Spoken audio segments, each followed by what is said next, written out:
11월 5일 금요일 새벽기도에 시작합니다.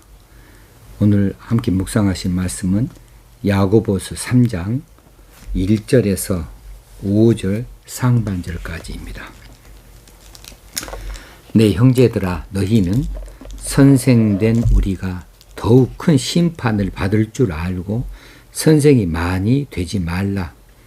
우리가 다 실수가 많으니 만일 말에 실수가 없는 자라면 곧 온전한 사람이라. 능히 온 몸도 굴레 씌우리라. 우리가 말들의 입에 재갈 물리는 것은 우리에게 순종하게 하려고 그 온 몸을 제어하는 것이라. 또 배를 보라. 그렇게 크고 광풍에 밀려가는 것들을 지극히 작은 키로서 사공의 뜻대로 운행하나니 이와 같이 혀도 작은 지체로 돼 큰 것을 자랑하도다. 아멘. 바른 신앙생활에서 가장 두드러지는 현상은 무엇일까? 바른 신앙생활 하는 사람, 그 사람에게서 여러 가지 많은 좋은 것들을 발견할 수 있을 터인데 가장 두드러진 것이 무엇일까 하면 언어 생활일 거예요. 언어 생활이 보통 사람하고는 다르다. 이렇게 볼 수 있을 것 같습니다. 이 바른 언어 생활에 대하여서는 이미 1장 26절에서 말씀하여 주신 바가 있어요. 짧게 말씀해 주신 바가 있는데 경건한 사람은 혀를 단속해야 한다 라고 하는 의미로 혀를 재갈 물리지 아니하는 사람, 그 사람은 자기 마음을 속이는 사람이고 이런 사람의 경건은 헛것이다. 이렇게 말씀해 준 바가 있습니다. 이제 3장에서부터 어느 부분까지는 이 언어 생활에 대하여서 강력하게 우리에게 권면해 주고 계십니다. 먼저는 3장 1절에 선생이 많이 되지 말라고 이렇게 권면하고 있어요. 내 형제들아, 너희는 선생된 우리가 더욱 큰 심판을 받을 줄 알고 선생이 많이 되지 말라. 당시에 이 서신이 쓰여진 당시에 선생이 되려고 하는 자들, 가르치는 일은 큰 인기가 있었던 것 같습니다. 당연히 많은 사람들이 이 일에 몰려들게 되어졌고 그 가운데는 자격 미달자들도 많았겠지요. 교회에서 모든 직분이 다 그렇지만 특별히 가르치는 직분, 이것은 하나님이 세우신다는 사실을 깊이 생각해야 하는데 자신의 형편을 살피지 아니하고 하나님의 뜻을 살피지 아니하고 그저 인기 있다고 많은 사람들이 선생 되려고 지원하고 있으니 그 부분에 대하여서 야고보는 경고를 하고 있는 거죠. 어떤 경고입니까?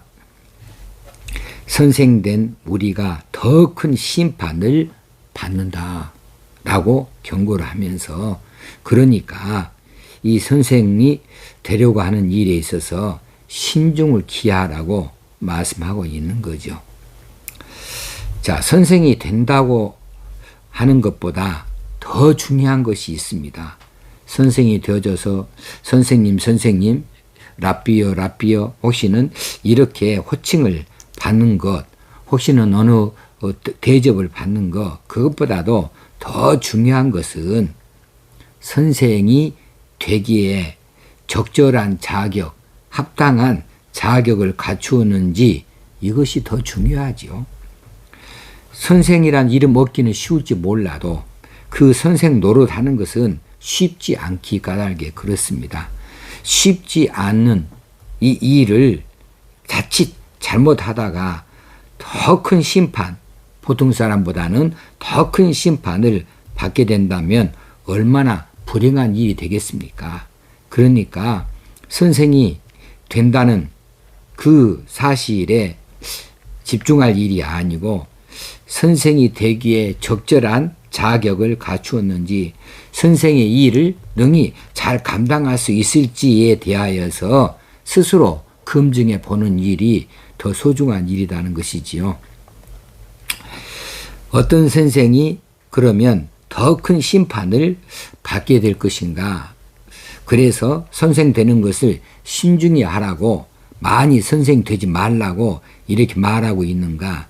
아마 제 생각에는 두 가지일 것 같아요.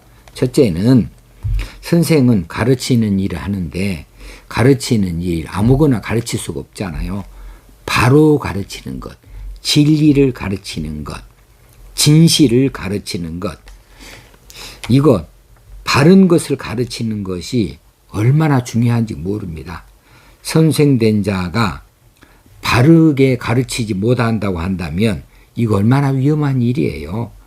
선생된 자가 무엇인가를 잘 파악하지 못하고 깨닫지 못하고 오해하고 그래서 가르칠 때에 잘못된 것을 가르친다? 이건 보통 일이 아닙니다. 그러기에 잘못된 것을 가르치는 사람, 그 사람이 배우는 사람보다도 더 큰 심판을 받을 수밖에 없는 것이지요. 두 번째는 바로 가르친다 하더라도 자신이 그 가르침대로 행하지 않는다고 한다면 말로만 그렇게 하고 자기는 그 가르친 것대로 따라하지 아니하고 한다면 스스로 속이는 자가 되기 때문에 그렇습니다. 그러니까 가르친다 할 때에는 자신이 그 부분에 있어서 잘 행하고 있는가 라고 하는 부분을 돌아봐야 될 일이고 가르친 다음에라도 그 가르침대로 열심히 그렇게 자기가 가르친 대로 자기 스스로가 먼저 따라 하도록 그렇게 하지 아니한다고 한다면 이것은 스스로 속이는 자가 되어지는 것이니 어느 제자가 누가 이 선생에게서 배우려고 하겠습니까? 그리고 이렇게 그 가르침대로 행하지 아니하고 입술로만 말하고 자기 자신은 그 가르치는 것하고 동떨어진 그런 행함을 가지고 있다고 한다면 그러면 이 사람이 더 큰 심판을 받을 사람이 되지 않겠습니까? 저는 이 두 가지 면으로 생각을 합니다.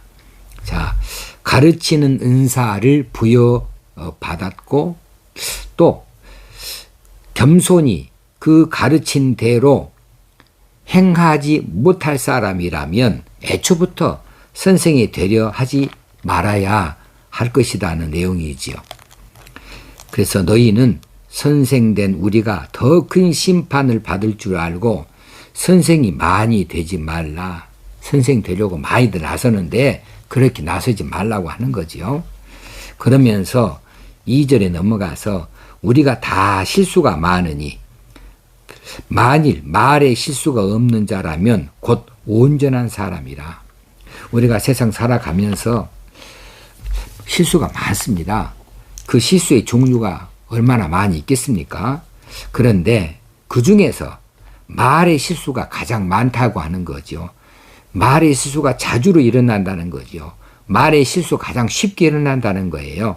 근데 다른 실수보다는 말의 실수가 없다고 한다면 곧 온전한 사람이라고 이렇게 평가를 받을 만큼 말의 실수는 자주로 있는 것이다. 이것을 말해주고 있습니다.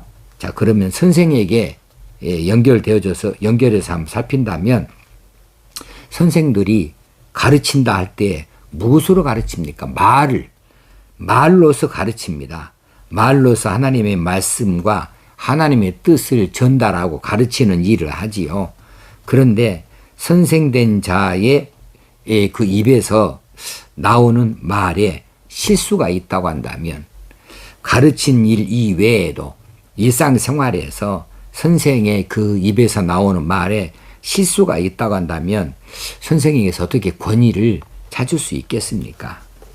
선생된 자의 권위는 자신의 말에 실수나 오류가 없는 것으로부터 나옵니다. 그래야 권위가 있지요. 어쩔 때는 그 맞는 말이에요. 어쩔 때는 말에 오류가 있어요. 틀린 말이에요. 어쩔 때는 말하다가 삐끗 실수해요. 그렇게 된다고 한다면 그 선생이 어떻게 믿을 만한 선생이 되어지고 그 선생의 권위가 있을 수 있겠습니까? 그런데 많은 말을 하게 되어지는 이 선생된 자, 이 사람은 더욱 말의 실수가 더 자주로 있지 않겠는가? 다른 사람보다는 훨씬 더 말을 많이 하는 사람이에요. 말을 가지고 사는 사람이니까. 그래서 선생된 자는 더욱 말에 실수가 없도록 조심 또 조심해야 할 것을 말해주고 있습니다. 그런데 선생만 이렇게 말에 실수가 없어야 됩니까? 아니죠. 선생뿐만 아니라 모든 성도는 항상 말에 실수가 없도록 그렇게 주의해야 됩니다. 바른 언어 생활을 할 수 있도록 조심해야 됩니다. 왜냐하면 우리가 가장 쉽게 죄에 노출되어지는 자리가 바로 우리의 말, 혀로부터 나오기 때문에 그렇습니다. 그러니까 말에 실수를 하지 아니하도록, 말로 죄짓지 아니하도록 모든 성도들이 바른 언어 생활을 해야겠다. 혀를 단속해야 되겠다라고 하는 거죠. 혀를 완전히 통제해서 자신의 말에 전혀 실수를 하지 않는 것은 사실상 불가능합니다. 그래서 만약 말에 실수가 없는 자라면 곧 온전한 사람이라고 이렇게 치켜 세우는 거죠. 여기서 온전한 사람이라고 하는 것은 완전히 죄가 없다 이런 뜻이 아니고 성숙한 믿음의 사람이라고 하는 의미이죠. 말에 실수가 없는 자, 그 정도라면 참 성숙한 믿음이지. 정말 본받을 만한 그런 믿음의 사람이지. 이런 의미를 갖고 있지요. 자, 말에 실수를 하지 않는 사람은 자신의 입에 재갈을 물려야 실수하지 않지 않겠습니까? 능히 온 몸도 굴레 씌우리라. 그런 사람이라면 자신의 다른 지체, 다른 온 몸도 굴레 씌울 수 있다고 능히 그렇게 통제할 수 있는 사람이라고 그렇게 높여주고 있습니다. 자, 그렇다고 보면 우리 온몸 중에서 우리 온 지체 중에서 실수가 가장 빈번한 곳이 혀, 입이 되겠고 또 가장 많이 실수하기도 하고 죄를 짓기도 하는 그 자리가 바로 혀가 되기도 하고 입이 되기도 하지 않겠는가. 그러니 이 혀가 통제돼야만 하겠다. 다스려져야만 하겠다. 어떻게 다스릴 것인가? 굴레를 씌우는 거죠. 굴레는 이제 재갈이라고 하는 것하고도 함께 말할 수 있겠습니다. 3절입니다. 우리가 말들의 입에 재갈 물리는 것은 우리에게 순종하게 하려고 그 온 몸을 제어하는 것이라. 여기서 말은 짐승 말입니다. 동물, 소 말할 때에 그 말의 입에는 곱비에 달린 연장선으로 그 쇠사슬이 달려있는 그 쇠사슬을 말의 입에다가 물려요. 그리고 양쪽에서 곱비로 그 말의 입을 통제를 하는 거죠. 이것이 바로 재갈이라고 하는 거죠. 소에게 있어서는 코에다가 콧뚜레를 해서 코를 이제 대나무 같은 것도 둥그렇게 해가지고 그 뚫어서 그것을 이제 곱비로 연결해서 잡아당김으로 이 소를 통제하는 거죠. 그래서 소의 경우는 코, 말의 경우에는 입에다가 콧뚜리를 하고 재갈을 물려서 소, 말을 자신이 원하는 대로 이렇게 순종시키려고 이렇게 통제할 수 있게 만들어 놓는다. 여기서 재갈이나 콧뚜레는 매우 작은 겁니다. 작지요. 짐승의 크기에 비해서, 그 힘에 비해서 보잘것없는 것이에요. 재갈이나 콧뚜레는 비록 작지만 그것으로 말이나 소의 온 몸을 제어할 수 있으니 이게 얼마나 중요한 것인지 모르겠어요. 자, 이 비슷한 비유가 4절로 이어집니다. 또 배를 보라. 그렇게 크고 광풍에 밀려가는 것들을 지극히 작은 키로서 사공의 뜻대로 운행하나니. 자, 여기서 배는 바람의 힘을 이용하는 범선일 거예요. 이 범선. 이 범선은 배에 돛대를 높이 올려가지고 바람이 그 돛에 불어가지고 그 바람의 힘으로 방향을 잡고 이제 그 밀려가게 하는 것이죠. 그때에 광풍이 불어 닥친다고 한다면 얼마나 힘있게 이 배를 움직이겠습니까? 그래서 광풍이 불어 닥치면 속절없이 이 배가 밀려갈 수밖에 없어요. 그렇지만은 그 광풍이 불지라도 작은 키, 이 배의 그 선 위에 있는 뒷자리에 있는 물속에 잠겨져 있는 작은 키, 이렇게 저렇게 방향 전환을 시키는 키 하나로 이 배의 방향을 조종할 수 있다는 거예요. 그래서 사공의 뜻대로 방향을 잡고 운행하지 않는가. 그러니 키는 지극히 작은 것에 불과하지만은 엄청난 이 바람을 활용할 수 있고 바람을 제어하면서 이 배를 잘 운행시킬 수 있다는 거죠. 자, 그러니 이 키라고 하는 것, 그리고 동물에게 있어서는 말에는 이 제갈, 혹시는 소에게 있어서 콧뚜레, 이런 것들은 비록 작은 것이지만은 대단히 큰 힘을 가진 것들을 조절할 수 있다. 조정해 나아갈 수 있다. 자기가 의도한 대로 끌고 갈 수가 있다 하는 이야기죠. 그래서 5절 마지막 절에 이와 같이 혀도 작은 지체로 돼 큰 것을 자랑하도다. 혀가 얼마나 작아요? 우리 지체 가운데 뭐 쇠치혀라고 말하지 않습니까? 쇠치혀다 그러면 뭐 9cm 남짓 되어지는 그렇게 그것밖에 안 되는 이 혀이고, 혀가 얼마나 얇아요? 가늘고 그렇게 별로 힘도 없는 혀이지만 이 혀를 통하여서 만들어진 이 말이라고 하는 것은, 이 언어라고 하는 것은 어마어마한 것으로 그 능력을 나타내는 것이지요.